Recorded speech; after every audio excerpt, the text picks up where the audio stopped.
Let's see how to set up a drip schedule for lessons in Zoho Learn. First, open Zoho Learn and start by choosing an existing course from the Learning module. Next, select the lesson you want and click Edit Content. Once the lesson opens, click the Settings option. Scroll down and turn on Drip Schedule. Now, choose and schedule the exact time and date you want the lesson to be shared with your learners. Finally, click the Set button to confirm your schedule. Why do we use a drip schedule? Drip scheduling helps you release content gradually instead of all at once. This keeps learners engaged, prevents information overload, and ensures they complete lessons in the right sequence. It's perfect for structured learning paths and timed courses. Your idea deserves a clear path forward.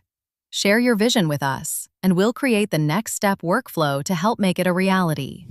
DM us or comment now. We will provide this in 1 hour.